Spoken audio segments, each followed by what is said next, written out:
প্রিয় শিক্ষার্থীবৃন্দু, আসসালামু আলাইকুম।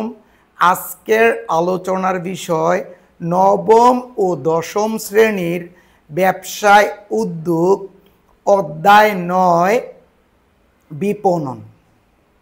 তথ্য প্রযুক্তির যুগে বর্তমানে ছেলেমেয়েরা পড়াশোনা করতে চায় না, পড়াশোনার প্রতি একেবারেই সিনসিয়ার না। সেই জন্য আমি এই বিপণন অধ্যায়টি ডিটেলস অ্যানালাইসিস করে দিব। এটা থেকে কি কি এমসিকিউ আসবে, ইভেন কি কি প্রশ্ন আসবে ওইগুলো সহকারে বলে দিব, যার ফলে তোমরা বই না পড়েও ইনশাআল্লাহ পরীক্ষায় এখান থেকে যেই প্রশ্নই আসুক না কেন ইজিলি আনসার করতে পারবা। So pay attention, let's start. বিপণন পণ্যদ্রব্য বা সেবা সামগ্রী ক্রয় বিক্রয়ের কাজকে বিপণন বলে। এটা হলো সহজ সংজ্ঞা। দ্যাট মিন্স কি, পণ্যদ্রব্য বা সেবা সামগ্রী ক্রয় ও বিক্রয়ের কাজকে বিপণন বলে। মেন সংজ্ঞা হলো উৎপাদিত পণ্য বা সেবা সামগ্রী ভোক্তা বা ব্যবহারকারীর নিকট পৌঁছানোর সকল প্রকার কাজকে বিপণন বলে। খেয়াল করো, উৎপাদিত পণ্য সামগ্রী বা সেবা সামগ্রী ভোক্তা মানে কারা? আমরা। আমাদের কাছে পৌঁছানোর সকল প্রকার কাজকে বিপণন বলে। বিপণন, মার্কেটিং, বাজারজাতকরণ এবং প্রথম অধ্যায় যে বাণিজ্য আছে, এই বাণিজ্যের সংজ্ঞা কিন্তু সেম। ভোক্তা মানে কি? যে কোনো কিছু খেয়ে ফেলে তারাই কি ভোক্তা। যেমন আমরা ভোক্তা, আমরা সব কিছু খেয়ে ফেলি। আসলে কথাটা ভুল।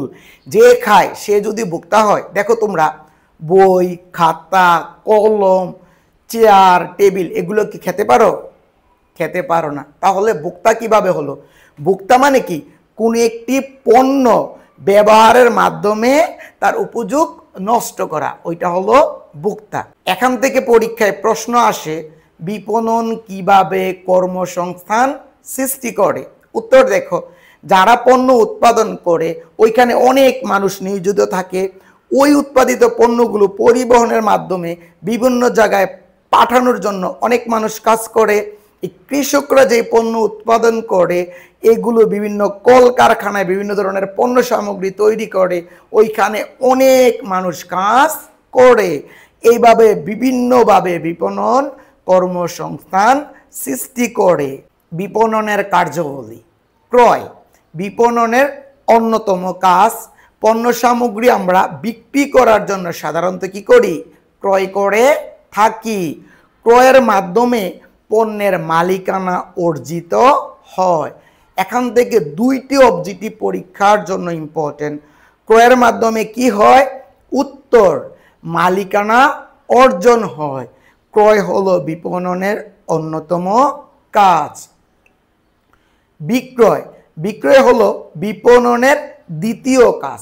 বিক্রয়ের মাধ্যমে পণ্যের কি হয়? মালিকানা হস্তান্তর হয়, মানে একজন থেকে আরেকজনের কাছে মালিকানা স্থানান্তরিত হয়। যখন পণ্যটা বিক্রি করব তখন আমার কাছ থেকে অন্য জায়গায় চলে যাবে। আর এই যে বিক্রয়ের উপর পণ্যের মুনাফাটা বেশিরভাগ ডিপেন্ড করে। পরিবহন পণ্যের স্থানগত অসুবিধা দূর করে, অর্থাৎ যার মাধ্যমে আমরা পণ্য সামগ্রী এক স্থান থেকে অন্য স্থানে আনা নেয়া করতে পারি ওইটা হলো পরিবহন। যেমন দেখো, গ্রামে পণ্য উৎপাদন হয়, আমরা শহরে বসে সেগুলো পেয়ে থাকি। বিদেশে পণ্য উৎপাদন হয়, বিভিন্ন পরিবহনের মাধ্যমে আমরা পেয়ে থাকি। চায়না পণ্য উৎপাদন হয়, ওইগুলো আমরা বাংলাদেশে বসে পেয়ে থাকি। কিভাবে? পরিবহনের মাধ্যমে। এখান থেকে পরীক্ষা অবজেক্টিভ আসে, পরিবহন কোন ধরনের উপযোগ সৃষ্টি করে? উত্তর, স্থানগত। আবার প্রশ্ন আসে, পরিবহন কিভাবে স্থানগত অসুবিধা দূর করে বা উপযোগ সৃষ্টি করে? অথবা পরিবহন কোন ধরনের উপযোগ সৃষ্টি করে? লেখবা উত্তর, পরিবহন পণ্যের স্থানগত অসুবিধা দূর করে। কারণ কি? গ্রামে যে পণ্যগুলো উৎপাদন হয় পরিবহনের মাধ্যমে, দেখুন চাল, ডাল, আটা, ময়দা, নিত্য প্রয়োজনীয় সকল জিনিস আমরা শহরে বসে পেয়ে থাকি।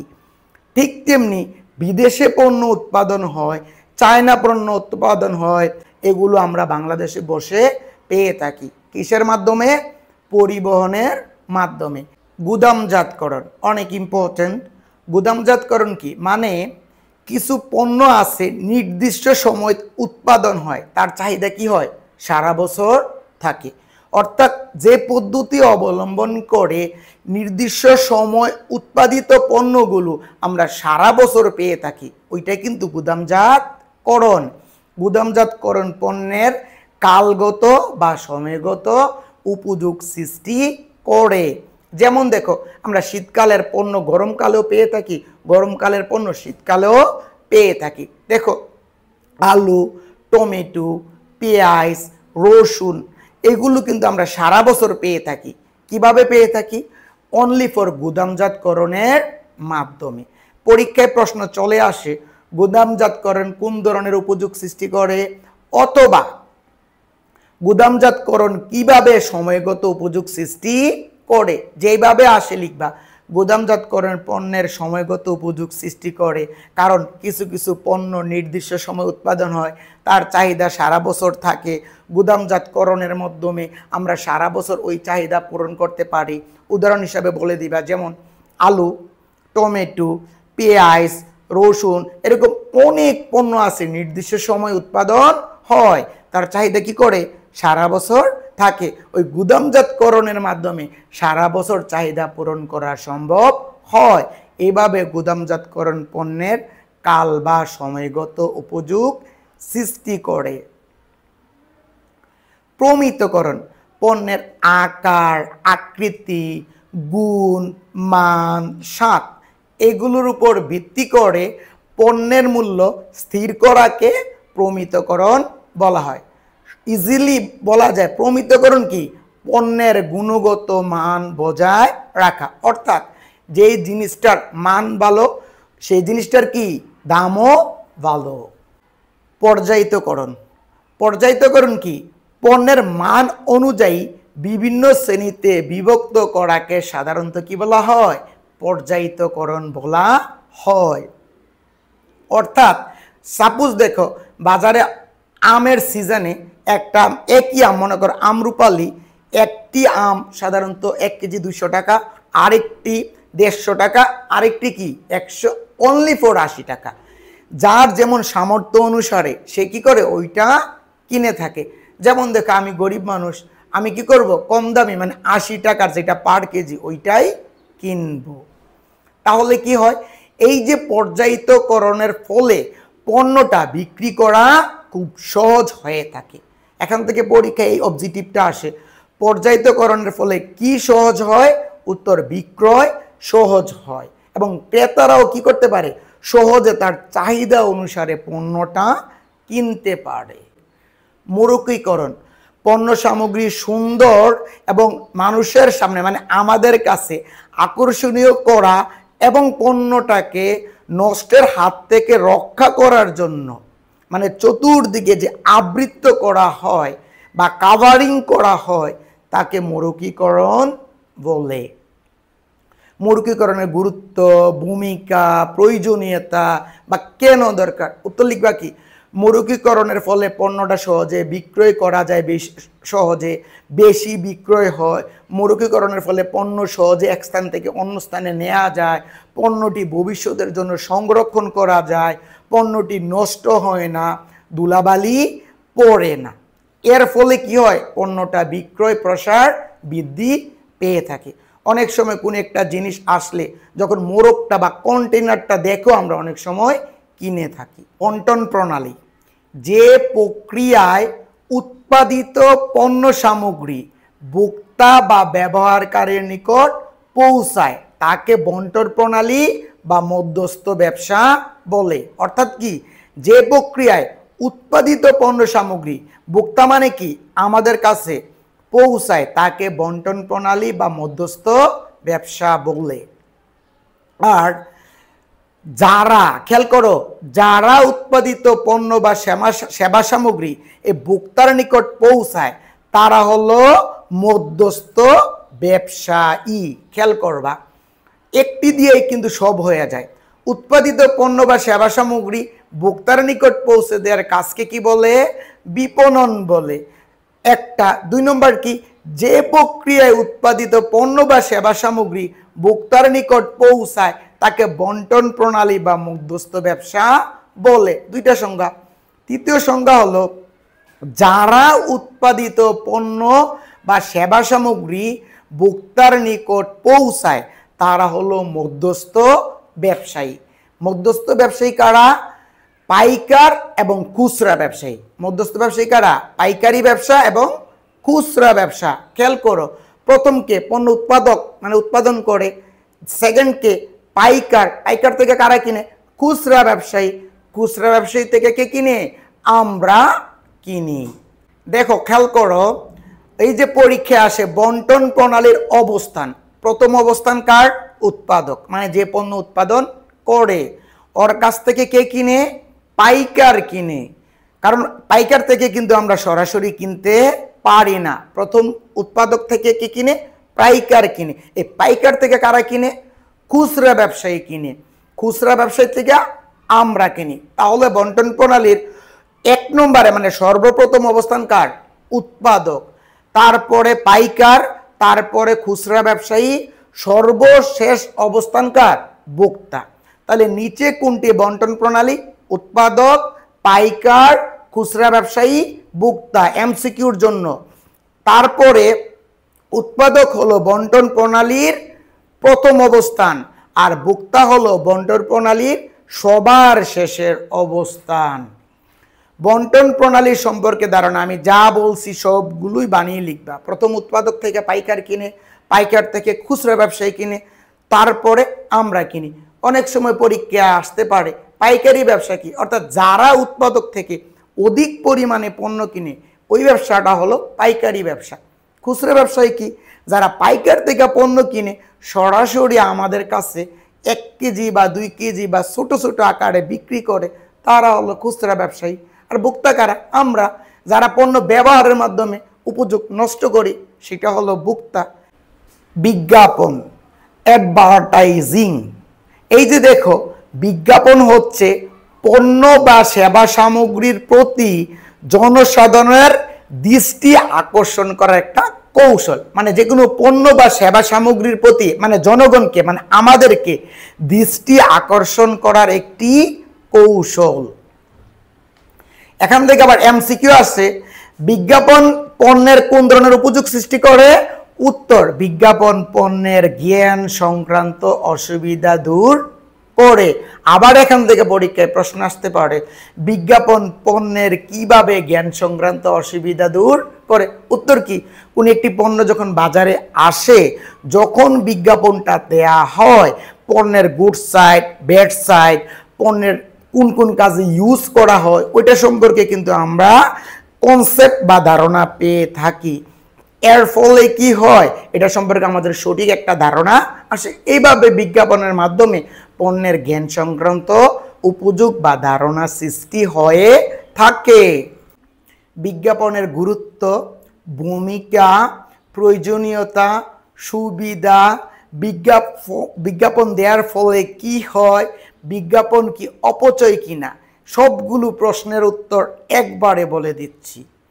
বিজ্ঞাপনের ফলে পণ্যের মূল্য, মান এবং ব্যবহার আমরা জানতে পারি। আসলে পণ্যের মূল্যটা কি বেশি না কম, এটার গুণগত মান কেমন হতে পারে, এটা আমরা ইন ফিউচারে কিভাবে ব্যবহার করব। যখন একটি পণ্যের বারবার বিজ্ঞাপন দেয়া হয়, পণ্যের কি হয় মানে সুনাম বৃদ্ধি পায়।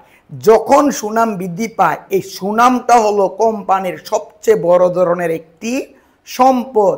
যেমন দেখো, আইফোনের গুণগত মানও বেশি, এর ফলে সারা পৃথিবীর মানুষ ওইটা ব্যবহার করে বেশি। বিজ্ঞাপনের মাধ্যমে পণ্যের বিক্রয় প্রসার বৃদ্ধি পায়। মানে যখন একটি পণ্যের বিজ্ঞাপন দেয়া হয়, আকর্ষণীয় বিজ্ঞাপন দেয়া হলে মানুষ এইটা বেশি করে কিনে। যখন বেশি করে কিনে, তারা কোম্পানি বেশি করে বিক্রি করে এবং পণ্যের বাজার আস্তে আস্তে আস্তে আস্তে কি হয়, বড় হতে থাকে। বিজ্ঞাপনের মাধ্যমে সামাজিক ও নৈতিক সচেতনতা সৃষ্টি হয়। এটা কিন্তু আবার পরীক্ষায় প্রশ্ন আকারে অনেক সময় আসে। জাস্ট এইটা, বিজ্ঞাপন কিভাবে সামাজিক ও নৈতিক সচেতনতা সৃষ্টি করে, অর্থাৎ বিজ্ঞাপনের মাধ্যমে জনগণকে বিভিন্ন জিনিসের খারাপ দিক সম্পর্কে সচেতন করে। যেমন দেখো, গাছ লাগান, পরিবেশ বাঁচান। যদি গাছ না থাকে পৃথিবীতে আমরা বাঁচতে পারবো না। তারপরে এইডস সম্পর্কে আমাদেরকে সচেতন করে। বিজ্ঞাপনের মাধ্যমে কি হয়, বিভিন্ন ধরনের মাদক দ্রব্য যেমন সিগারেট, ধূমপান করা, মাদক দ্রব্য গ্রহণ করা, এগুলো আমাদের স্বাস্থ্যের জন্য অনেক ক্ষতিকর, ক্যান্সারের প্রধান কারণ। এইগুলো আমাদেরকে কি করে, সচেতন করে। বিজ্ঞাপনের মাধ্যমে জাতীয়তাবোধ জাগ্রত হয়। এটাও কিন্তু অনেক সময় প্রশ্ন আকারে আসে, বিজ্ঞাপনের মাধ্যমে কিভাবে জাতীয়তাবোধ সৃষ্টি হয়, অথবা আসে দেশি পণ্য কিনে হন দন্য। কিভাবে লিখবা? উত্তর, দেশি পণ্য কিনে হন দন্য। এই কথা যখন থাকে এটার মধ্যে আমাদের কি হয়, জাতীয়তাবোধ জাগ্রত হয়, দেশপ্রেম সৃষ্টি হয়। কিভাবে? আমরা যদি দেশি পণ্য কিনি এবং দেশি পণ্য বেশি ব্যবহার করি, এর ফলে কি হবে, যেই টাকাটা ইনকাম হবে বা আয় হবে সবগুলো টাকা দেশেই থাকবে। আর যখন আমরা বিদেশি পণ্য কিনবো, ওই আমাদের দেশি টাকাগুলো কোথায় চলে যাবে? বিদেশ চলে যাবে। এর ফলে আমরা অর্থনৈতিক দিয়ে কি হয়ে যাব? দুর্বল হয়ে যাব। তথ্য সংগ্রহ, এটা কিন্তু বিপণনের একটি কার্যাবলী। অর্থাৎ তথ্য সংগ্রহ কি, যারা আমরা ভোক্তা, আমাদের সম্পর্কে চাহিদা, রুচি, অভিরুচি, পছন্দ, অপছন্দ এগুলো সম্পর্কে কি করে? তথ্য সংগ্রহ করা। ভোক্তা বিশ্লেষণ কি?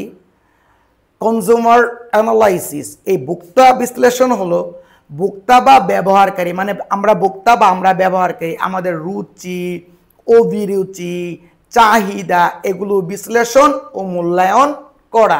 অর্থাৎ যারা পণ্য উৎপাদন করে, আমাদের চাহিদা, অভিরুচি, পছন্দ সম্পর্কে যদি তাদের ধারণা না থাকে, উল্টাপাল্টা পণ্য উৎপাদন করে, এর ফলে কি হবে, ওই পণ্যগুলো যখন বাজারে আনবে তখন ওই পণ্যগুলো কেউ আর কিনবে না। তাহলে কোম্পানি কি হবে? লাল বাতি জ্বলে যাবে। সো যাতে লাল বাতি না জ্বলে যায় সেই জন্য কি করতে হবে, ভোক্তারা কোন জিনিসগুলো পছন্দ করে, কোন জিনিসগুলো পছন্দ করে না, সেগুলো কি করতে হবে? অ্যানালাইসিস করতে হবে, মানে ভোক্তা বিশ্লেষণ করতে হবে। এখান থেকে এমসিকিউ আসতে পারে যে সঠিকভাবে ভোক্তা বিশ্লেষণ না করলে ব্যবসার কি হয়, ঝুঁকিও বেড়ে যায় এবং ব্যবসার প্রসারটাও কি হয় না। এখান থেকে আবার প্রশ্ন আসে, ভোক্তা বিশ্লেষণ বলতে কি বুঝো? ভোক্তা বিশ্লেষণ কেন প্রয়োজন? বা মুনাফা অর্জনের জন্য বা বিক্রয় প্রসার বৃদ্ধির জন্য ভোক্তা প্রসার কেন দরকার? উত্তর এর আগেই বলে দিয়েছি। ভোক্তা মানে কি, আমরা আমাদের চাহিদা, তারপরে রুচি, অভিরুচি, আমরা কি পছন্দ করি বা কোনটা পছন্দ করি না, আমাদের কোনটার প্রতি আগ্রহ আছে, এগুলো সম্পর্কে ধারণা থাকতে হবে। যদি ধারণা না থাকে তাহলে কোম্পানি কি হয়ে যাবে? লাল বাতি জ্বলে যাবে, মানে পণ্য সামগ্রী বিক্রি হবে না। এই জন্য ভোক্তা বিশ্লেষণ অনেক বেশি গুরুত্বপূর্ণ। পরীক্ষায় প্রশ্ন আসে বিজ্ঞাপনের মাধ্যম, নিচে কোনটি বিজ্ঞাপনের মাধ্যম বা মাধ্যম না? মাধ্যমের নামগুলো একটু মনে রাখো, সংবাদপত্র, সাময়িকী, প্রচারপত্র, বিজ্ঞাপনী ফলক, প্রাচীরপত্র, টেলিভিশন, রেডিও, চলচ্চিত্র, পণ্যসজ্জা, মেলা বা প্রদর্শনী, নমুনা পণ্য, নিয়ন আলো, পরিবহন, তারপর বিভিন্ন ধরনের ব্যানার, ফেস্টুন, সাইনবোর্ড, এগুলো হলো বিজ্ঞাপনের মাধ্যম। অর্থাৎ এইগুলোর মাধ্যমে জনগণকে পণ্যের প্রতি আকর্ষণ সৃষ্টি করে। আবার এখান থেকে এমসিকিউ আসে, বিজ্ঞাপনের সবচেয়ে ব্যয়বহুল মাধ্যম কোনটি? উত্তর নিয়ন আলো। নিয়ন আলো কোনটা? দেখো, বিভিন্ন শহরে, বড় ছোট শহরে বড় ধরনের লাইটিং করা হয়, বড় ধরনের ব্যানার করা হয়, যেখানে বিভিন্ন ধরনের পণ্যের ছবি একটার পর একটা আসে, বিভিন্ন ধরনের নায়ক নায়িকার ছবিগুলো যে বিজ্ঞাপন দেওয়া হয় ওগুলো আসে, ওগুলো হলো নিয়ন আলো। তারপরে টেলিভিশনের বিজ্ঞাপন হলো দর্শন শ্রবণযোগ্য স্লাইড। মনে রাখবা, টেলিভিশনের বিজ্ঞাপনটা কি? দর্শন শ্রবণযোগ্য স্লাইড। নমুনাপত্র কি?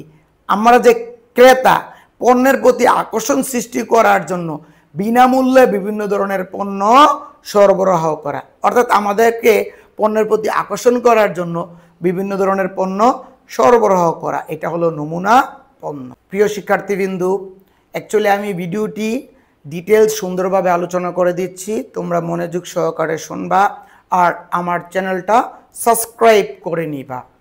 বিক্রেতা, বিক্রেতা কর্তৃক সরাসরি পণ্য বা সেবা বিক্রয়কে বিক্রেতা বলে।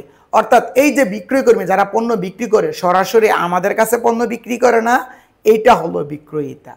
অর্থাৎ মেইন কথা শুনো, যে পদ্ধতি অবলম্বন করে একজন বিক্রেতা ক্রেতাকে মানে আমাদেরকে পণ্যের প্রতি আকর্ষণ সৃষ্টি করে পণ্য বিক্রি করা, সেটা হলো বিক্রয়িতা। খেয়াল করো, তোমরা যারা ছেলেরা যখন শপিং করতে যাও, যাওয়ার পর মানে দোকানদার এমন পাম দেয় যে এইটা যদি তুমি পড়ো অথবা এটা যদি আপনি পড়েন আপনাকে সুপারস্টার লাগবে, আপনাকে হিরোর মতো দেখাবে। আসলে কিন্তু পড়ার পরে টোটালি জোকারের মতো দেখা যায়। সো ওদের কথায় কান দিবা না। আমাদের বোনেরা অথবা মা খালারা যখন শপিংয়ে যায়, কাপড় চোপড় কিনতে যায়, তখন দোকানদাররা কি করে, তারা কি করে বিভিন্ন ধরনের পামপট্টি দেয় যে এটা যদি আপনি পরেন আপনাকে নায়িকার মতো লাগবে, এটা যদি পরেন আপনাকে অনেক সুন্দর লাগবে। আসলে পরার পরে কি নায়িকা তো দূর কথা, কাজের বুয়ার মতো লাগে।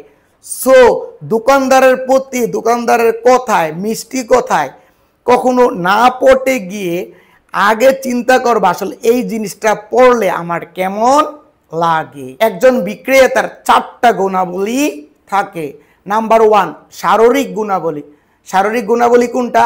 সুদর্শন চেহারা, মানে চেহারা সুন্দর, স্বাস্থ্য ভালো, হাসি সুন্দর, যাদের হাসি খুশি দেখতে সুন্দর, অনেক সময় মানুষ কি করে তাদের দোকানে যায়। এবারে হলো মানবিক গুণাবলী, আগ্রহ এবং আন্তরিকতা, তারা খুব আন্তরিক হতে হবে, আত্মবিশ্বাসী, তীক্ষ্ণ বুদ্ধিমান হতে হবে, ধৈর্যশীলতা। পরীক্ষা অনেক ইম্পর্টেন্ট, এখান থেকে একটা প্রশ্ন আসতে পারে, ধৈর্যশীলতা কি? ধৈর্যশীলতা হলো, দেখো আমাদের মা খালারা বা আমাদের বোনেরা যখন দোকানদারের কাছে যায়, যাওয়ার পরে দোকানে বিভিন্ন ধরনের পণ্য নামানো হয়, বলে এই পণ্যটা নামান, ওইটা দেন, ওইটা দেন, অনেকগুলো দেখার পর শেষে কি করে, একটিও পণ্য না কিনে চলে আসে। তখন দোকানদাররা কি বিরক্ত না হয়ে ধৈর্যশীল হতে হবে। যদি বিরক্ত হয় তাহলে পণ্য বিক্রয় প্রসার বৃদ্ধি হবে না। আর এই ধৈর্যশীলতাটা কি?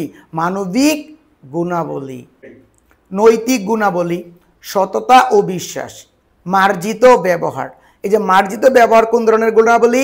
উত্তর নৈতিক গুণাবলী। অর্থাৎ যার ব্যবহার ভালো, যেই দোকানদারের ব্যবহার ভালো, মানুষ কিন্তু ওই দোকানদারের কাছে বারবার যায়। অনেক দোকানদার আছে না, একটি পণ্য দেখার পর আরেকটি পণ্য যখন আপনি বলেন যে এটা দেখান, তখন সারালের মতো ব্যবহার করে। যারা এরকম উল্টাপাল্টা ব্যবহার করে, কোনো কাস্টমার বা ক্রেতা ওই দোকানে আর নেক্সট টাইমে যায় না। মেলামেশার ক্ষমতা, এই মেলামেশার ক্ষমতা কোন ধরনের গুণাবলী?